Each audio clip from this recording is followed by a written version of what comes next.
E aí pessoal, boa noite, sejam bem-vindos. Aproveitar que o plantão está tranquilo, quero passar para vocês algumas questões bem importantes em relação aos indígenas, à luz do direito penal e do processo penal. Então é um treino insano, mais um para vocês. Preparei um resuminho e convidem como sempre os seguidores de vocês, convidem os seguidores, compartilhem essa live nas redes sociais e sentem o dedo na tela do celular, que eu quero ver os corações subindo.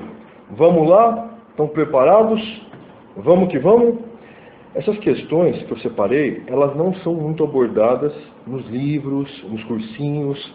Então, a microaula de hoje, pessoal, ela é de suma importância, porque analisa os índios à luz do direito penal e do processo penal, tá? Então, vamos esperar o pessoal acabar de entrar, dar mais um tempinho aí para começar, e a gente manda a bala. E aí, vocês são de onde? Ah, Jamília, Aninha, Marina, Rodolfo, Pompeu, sempre presente Pompeu, Carolina, Brasília, Recife, São Paulo, Sabrina, do Pará, Salvador. É isso aí. Muito bom. Juazeiro, Alagoas, Goiânia. Convidar os seguidores? Vamos convidar os seguidores. Quero ver todo mundo convidando os seguidores, vai? Convide os seguidores para a gente começar. Isso, Mili, concurseira, convidou. É isso aí, vamos convidar. Bora convidar, vamos compartilhar conhecimento, pessoal. E hoje é especial, muito especial. Hoje é o dia do índio. Então, por isso que eu resolvi criar para vocês esse resuminho bacana. Vamos começar, ó. Pessoal, dia do índio, 19 de abril. E essa data serviu de inspiração para eu criar um resumo sobre essa matéria, à luz do direito penal e do processo penal. Muito bem. Ó, o índio, no direito penal, no processo penal, ele também é conhecido como silvícola. Bom, nosso ponto de partida é a Constituição Federal. Na Constituição Federal, na nossa Carta Maior, nós encontramos lá no artigo 231 e 232, proteção especial para os indígenas. Lá no 3.1 e no 232, o legislador concedeu uma tutela especial para os indígenas. Tutela especial. Nós encontramos lá proteção para a comunidade indígena, para a sua língua, para os seus costumes, para os seus hábitos, para as suas tradições, proteção em relação às suas terras. Então, o legislador constituinte de 88, ele não esqueceu os indígenas, muito pelo contrário, ele concedeu uma proteção especial. Isso é importantíssimo. Fica aqui como tarefa a leitura dos artigos 231 e 232 da Constituição Federal. Alô, Saber entrou, grande Dalmo, meu amigão. Valeu, Dalmo. Tamo junto, meu irmão. Quem não segue o Saber ainda, fica aí a dica para seguir, que o Instagram é muito bom para as pessoas da área jurídica. Tá? Então, prosseguindo, ó, Constituição Federal foi o nosso ponto de partida. Ficou de tarefinha para vocês lerem depois os artigos 231 e 232. Vamos agora entrar no cerne dessa aula, que é o direito penal e o processo penal. Meus queridos, minhas queridas, como que o indígena é visto no direito penal? Seria ele imputável? Seria ele semi-imputável ou inimputável? Qual que é a definição jurídica adequada do indígena no direito penal? Vejam, não há uma resposta única. A resposta correta é depende. O indígena totalmente integrado na sociedade, ele deve ser encarado como um agente imputável. Se ele é imputável, ele pode receber pena, ele pode ser julgado, ou seja, ele é uma pessoa normal. E como pessoa normal, ele está sujeito a todas as consequências do direito penal. Isso se ele for considerado imputável. Mas também há a possibilidade dele ser considerado semi-imputável. Nesse caso, nós temos como exemplo um indígena que não está totalmente integrado na sociedade. ele está na fase de integração, ele está deixando aqueles hábitos antigos e está passando a incorporar os nossos costumes, os nossos hábitos, ele está numa fase de transição. Nesse caso, ele pode ser considerado semi-imputável. Não há imputabilidade plena, ele é semi-imputável. Se é semi-imputável, ele está sujeito a todas as regras do Código Penal em relação à semi-imputabilidade. Terceira opção, o indígena pode ser considerado inimputável. Vejam, é o típico caso daquele indígena que não está integrado na sociedade. Ele não conhece os nossos costumes, ele não pode ser considerado imputável. Por quê? Porque os hábitos dele, a consciência dele, tudo isso, pessoal, está naquela comunidade indígena. Ele não está acostumado, ele desconhece totalmente o nosso hábito, o nosso modo de viver. É caso de inimputabilidade. Logo, no direito penal, ele deve receber tratamento especial. Porque a sua consciência, ela não consegue ainda estar totalmente ajustada na nossa realidade. Então ele pode ser considerado inimputável. E vejam que interessante, para a gente chegar a uma constatação, para a gente alcançar um resultado em relação à condição do indígena no direito penal, é fundamental ter um laudo pericial. Profissionais da área da psicologia, enfim, da medicina, esses profissionais devem avaliar o indígena para atestar qual que é a sua condição no direito penal. Imputável, semi-imputável ou inimputável. Essa é a regra geral. Aqui, ó, grifem para quem está anotando. Aqui entra um dado importantíssimo. Há julgado, pessoal, do Supremo Tribunal Federal, dizendo que o indígena, olha que interessante, ó, o indígena, o juiz, ao avaliá-lo, ele pode, o juiz, dispensar o exame antropológico de integração. Ele pode dispensar esse exame para concluir que o indígena é totalmente imputável. E o juiz pode concluir isso, pessoal, com base em outros elementos de convicção. Não precisa ser necessariamente com base no laudo. Se o juiz, ao avaliar o réu, verifica que ele fala plenamente a língua portuguesa, que ele já está vivendo na cidade, nos centros urbanos, vamos supor, há 10 anos, que ele já constituiu família, que ele liderava alguma organização criminosa, o juiz, considerando todos esses elementos, ele pode concluir que o indígena é imputável. E, nesse caso, ele pode dispensar o exame antropológico de integração. Vejam que interessante. Então, nós temos como regra geral a realização de exame, mas temos essa possibilidade reconhecida pelo Supremo Tribunal Federal. Anotem aí o julgado, ó, STF HC 85198-3. HC 85198-3. Possibilidade de dispensa do exame antropológico de integração. Anotaram? Vejam, eu falei que o juiz pode, com base em outros elementos, reconhecer a imputabilidade, dispensando o laudo. Mas como regra, pessoal, como forma geral, utiliza-se o laudo. Essa questão da dispensabilidade, ela existe, mas deve ser avaliada de acordo com o caso concreto. Tá bom? Vamos partir agora para o processo penal. Vejam, e no processo penal? Se um indígena pratica um crime, imaginem que o indígena praticou um homicídio, por exemplo, ou um furto, ou um roubo. Qual justiça deve julgar esse indígena?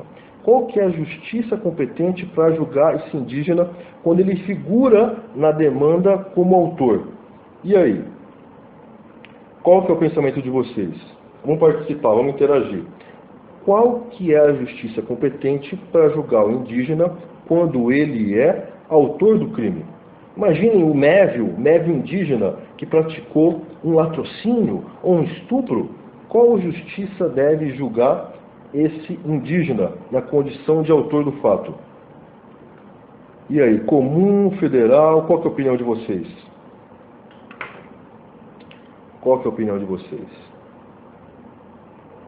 Está dividido, né? Federal, justiça comum estadual, está bem dividido. Olha uma pegadinha, hein? Olha a pegadinha para cair na prova de vocês. A primeira fase, na segunda, na terceira. Olha que pegadinha. Anotem aí, ó, fiquem atentos. Muita gente faz confusão. Por quê? Porque lá no artigo 109, inciso 11 da Constituição Federal, lá nesse dispositivo, consta que compete aos juízes federais o julgamento sobre disputas de direitos indígenas. Com base nesse dispositivo, muita gente acha que o indígena deve ser sempre julgado na Justiça Federal. Vocês estão enganados. Tomem muito cuidado com isso, tá? Não confundam. Existe esse dispositivo? Existe. Só que ele não é aplicado assim, dessa forma, de maneira irrestrita. Ele deve ser aplicado de acordo com o que eu vou explicar agora. Então vamos ver qual que é a regra geral. A regra geral é a seguinte: ela deve ser baseada na súmula, anotem aí, ó, súmula 140 do Superior Tribunal de Justiça. Súmula 140 do STJ.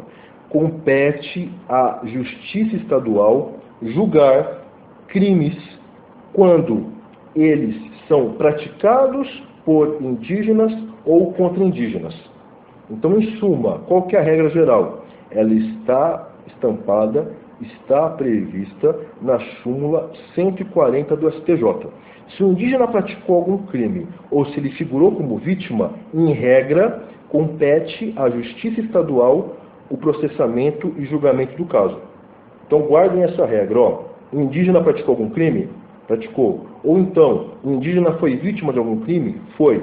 Em ambos os casos, a regra é o julgamento do caso na Justiça Estadual. Súmula 140 do STJ. Mas, para ficar mais complicado, há uma exceção. E essa exceção está consagrada na jurisprudência do STJ. Vejam que pegadinha perfeita para vocês caírem. Vejam, o examinador olha esse tipo de situação com sangue nos olhos para pegar vocês. E qual que é a exceção? A exceção, eu vou citar para vocês o julgado, ó. Anotem aí. O julgado do STJ. CC, conflito de competência 140.391. CC 140.391. Em alguns casos, a Justiça Federal pode sim julgar crimes relacionados aos indígenas. É isso mesmo. Como regra, súmula 140. Como exceção, Justiça Federal, dependendo da situação. Em quais situações, então, a Justiça Federal vai julgar crimes relacionados aos indígenas?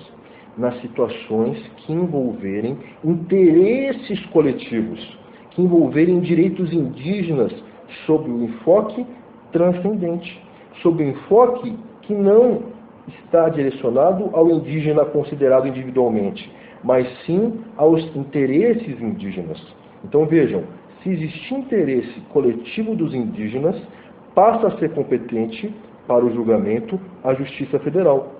Querem um exemplo? Vou citar um exemplo, ó, um caso concreto. Caso concreto. Imaginem que na disputa pela liderança da tribo ocorre um homicídio. Um dos chefes, um dos caciques, foi morto. Por quê? Uma disputa pela liderança da tribo. Nesse caso, como há interesse coletivo da comunidade indígena, passa a ser competente a Justiça Federal. Essa é a jurisprudência do STJ, formada com base no artigo 109, inciso 11 da Constituição Federal. Fechou? Entenderam? Vamos passar então agora para mais um ponto desse resumo. O último ponto. Estatuto do Índio. Depois vocês vão ler. Anotem, ó, Estatuto do Índio, Lei 6001/73. Estatuto do Índio, Lei 6001/73. O Estatuto do Índio, pessoal, traz várias disposições em relação aos indígenas. Quanto à sua aplicação, há uma certa divergência na doutrina. Para muitos, o Estatuto do Índio, em relação aos dispositivos penais, deve ser aplicado somente em relação aos índios que não estão integrados na sociedade, ou que estão ainda em fase de integração. Então há uma discussão na doutrina em relação à aplicabilidade dos dispositivos penais do Estatuto do Índio. Aplica-se de modo geral para todos os índios, ou devemos avaliar o grau de integração do indígena na sociedade? Tá? Fica aqui para vocês essa consideração inicial sobre a aplicabilidade. Vamos começar pelo artigo 56 do Estatuto do Índio.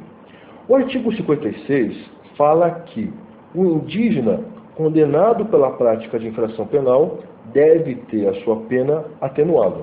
É isso que diz o artigo 56. Só que, embora o artigo 56 aparentemente estabeleça uma atenuante obrigatória, há julgado no sentido que eu citei para vocês. Essa atenuante não deve ser aplicada se o indígena está totalmente integrado na sociedade. Há julgado nesse sentido. Deve ser aplicada atenuante? Sim, desde que ele não esteja totalmente integrado na sociedade. Se estiver, não se aplica atenuante. Há posição nesse sentido. Tá? Quero que vocês leiam depois o artigo 56. Olha que interessante. Vamos prosseguir. Artigo 56, parágrafo único do Estatuto do Índio. Lá fala assim, o indígena, em relação ao cumprimento da sua pena de reclusão ou detenção, se possível, ele deve cumprir essa pena em semiliberdade, que equivale ao regime semiaberto. Ele deve cumprir essa pena em semiliberdade e no estabelecimento da FUNAI. Estabelecimento este que deve ser o mais próximo do local da sua moradia. Vejam, o Estatuto do Índio, portanto, tem disposições em relação ao cumprimento da pena. Se for de reclusão ou detenção, sendo possível, o indígena deve cumprir essa pena privativa de liberdade em semiliberdade, em estabelecimento da FUNAI, que deverá ser o mais próximo da sua moradia. Vejam que interessante. E mais um detalhe para vocês, hein? Mais um bizu de ouro, Embora o artigo 56, parágrafo único, trate de pena, trate de condenação, o STJ tem julgados aplicando o 56, parágrafo único, no caso de prisões provisórias. É isso mesmo. Embora o artigo, portanto, tenha como objetivo regulamentar o cumprimento de pena, o que pressupõe já uma sentença, o STJ entende que o 56, parágrafo único, também pode ser aplicado para as prisões provisórias. Anotem o HC aí, HC 124.622. 124.622. 124.622. Então, lá no HC 124.622, no HC 124.622, o STJ adotou esse entendimento. O indígena que é alvo, por exemplo, de prisão provisória, de prisão preventiva, ele pode sim cumprir essa prisão preventiva se existir lá na FUNAI algum lugar adequado para ele ficar. Vejam que interessante. Anotado? Muito bem. Vamos agora para o artigo 57 do Estatuto do Índio. Artigo 57 do Estatuto do Índio. Vejam, o artigo 57 do Estatuto do Índio, ele traz algo muito importante para o direito penal. Muito importante. Ele trata de sanções penais aplicadas pelos próprios indígenas. Lá no artigo 57, consta assim, admite-se a aplicação de sanções penais pela tribo em relação aos índios que delinquiram. É isso que consta no artigo 57 do Estatuto do Índio. Admite-se a aplicação de sanções penais. A tribo, o chefe da tribo, ele pode aplicar sanções de natureza penal para punir o índio que delinquiu. Vejam que interessante. Só que, no artigo 57, há restrições. Essas sanções não podem ter natureza cruel nem infamante. E mais, é proibida a aplicação de pena de morte. Vejam, isso representa uma exceção em relação ao monopólio da jurisdição. Quando nós estudamos a evolução da sociedade, a evolução do Estado, nós percebemos que há várias fases. Há a fase da autotutela, há várias fases que culminaram no nosso atual estágio de evolução. No nosso atual estágio, o Estado chamou o que para ele? O monopólio da jurisdição. Cabe ao Estado dizer o direito. Cabe ao Estado realizar os julgamentos. Essa é a regra. Como exceção, nós temos o quê? A autotutela, a legítima defesa, por exemplo. Mas isso é exceção. Em regra, vigora o quê? O monopólio da jurisdição. O Estado diz o direito. O Estado exerce o direito de punir. O ius puniendi pertence ao Estado. Então vejam, o artigo 57 do Estatuto do Índio representa uma exceção em relação ao ius puniendi do Estado. Por quê? Porque ele permite que a tribo, que os indígenas apliquem sanções de natureza penal. Vejam que é algo inédito, que é algo interessante. Já tinham pensado nisso? A aplicação de uma sanção de natureza penal que não foi aplicada pelo juiz? Que não passou pelo crivo do devido processo legal? É interessantíssimo essa autonomia do direito indígena, reconhecida com base na Constituição. É interessantíssimo perceber que isso representa uma exceção ao monopólio do Estado, monopólio relativo ao direito penal. Vejam que interessantíssimo, muito interessante. E olha, vou verticalizar mais, treinamento insano, para continuar insano, ó. Para continuar insano, como eu sempre faço, tem que verticalizar, porque eu quero meus tratorzeiros e minhas tratorzeiras com uma bagagem diferenciada. Não quero ver vocês com arroz com feijão, que vocês vêem nos livros e por aí, não. Eu quero vocês com bagagem diferenciada. Se for na prova, vale 100, tirem 200. Se for na escrita, arrebentem. Se for na oral, façam o examinador ter aquele orgasmo jurídico, aquele brilho no olho, aquela coisa diferenciada ao ouvir as suas palavras. Então, vou verticalizar. Vamos lá, ó. Segura aí. Segura aí que, ó, com essa novidade aqui, vocês vão cair da cadeira. Se segurem, ó. Vamos lá. Vejam que interessante. Será que o Poder Judiciário já analisou o artigo 57 do Estatuto do Índio? Como é que o Poder Judiciário encara esse direito penal indígena, entre aspas? Como é que o Poder Judiciário pode conciliar esse direito penal indígena com o nosso direito penal? Como? Como isso pode ser feito? Vejam que essa questão já foi avaliada. Mas antes de falar sobre ela, eu vou deixar para vocês uma questão. Imaginem que o índio ele praticou um homicídio contra um outro índio. Ele recebeu uma sanção da sua comunidade. Ele foi punido pelo chefe da tribo. Se esse índio que já foi punido vier a ser denunciado pelo Ministério Público com base no 121, o Poder Judiciário pode punir ele de novo? O que vocês acham? Qual é a opinião de vocês? O indígena já foi punido pela tribo. Aí o MP, o Ministério Público, resolve denunciar ele. O Poder Judiciário pode punir de novo ele ou não? Qual é a opinião de vocês? E aí, se aplica ou não a vedação ao bis in idem? Haveria dupla punição? Ou o direito penal nosso, o direito penal estatal, ele deve prevalecer em relação ao direito penal indígena? Como resolver esse conflito aparente de direitos penais? E aí, pode ou não pode? Pode ou não pode?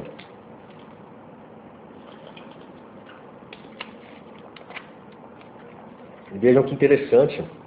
Que questão fenomenal para cair numa prova. Como que vocês responderiam? Já tinham parado para pensar nisso? Já conheciam o Estatuto do Índio, o artigo 57? E aí? O que vocês falam? Vamos participar, participem, vai, não quero ver ninguém parado, vai? Sim ou não? Sim ou não? Em nome dos índios, em nome do Dia do Índio, eu voto não. Em nome do direito penal nosso, eu voto sim. E aí?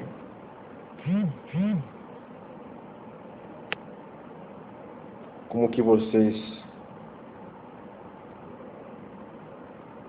votam, não? Ó, anotem aí, hein? Anotem aí, ó, mais uma para vocês. Tribunal de Justiça de Roraima recentemente pegou para ver, para analisar esse caso concreto que eu citei. Homicídio praticado por um índio contra outro índio. Ele foi punido pela tribo. Bateu lá no Tribunal de Justiça de Roraima. O Tribunal de Justiça de Roraima decidiu assim, ó. Se um indígena já foi punido pelo crime, se ele já recebeu uma sanção na sua comunidade indígena, ele não pode ser punido criminalmente com base no Código Penal. Isso poderia representar bis in idem, dupla punição pelo mesmo fato. Vejam que interessantíssimo, o Tribunal de Justiça de Roraima reconheceu a autonomia do direito indígena, esculpido no artigo 57 do Estatuto do Índio. Interessantíssimo, fantástico. Gostaram? Gostaram? Não sabiam dessa, né?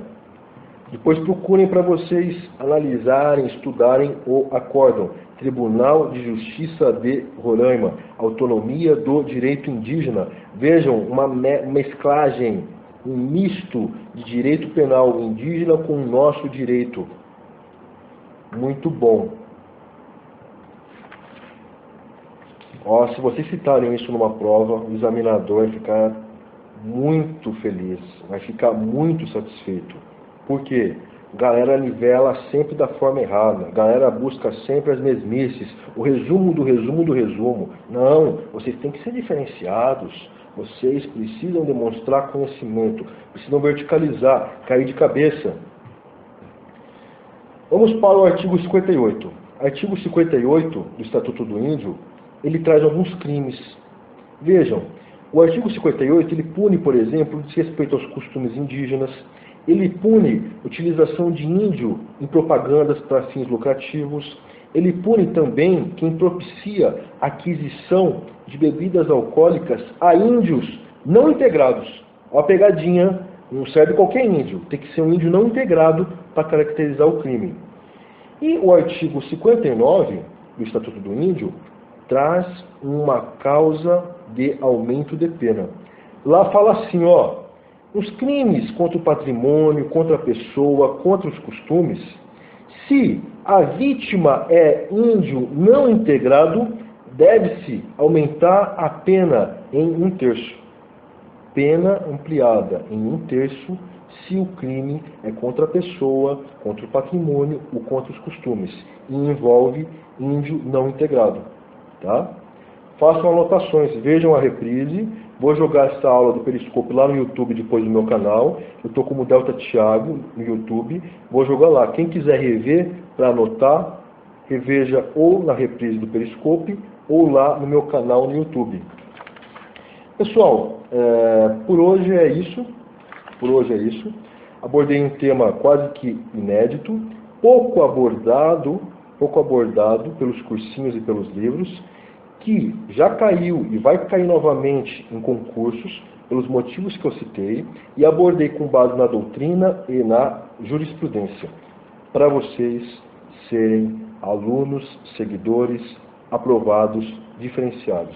Gostaram? Curtiram? Passei o trator?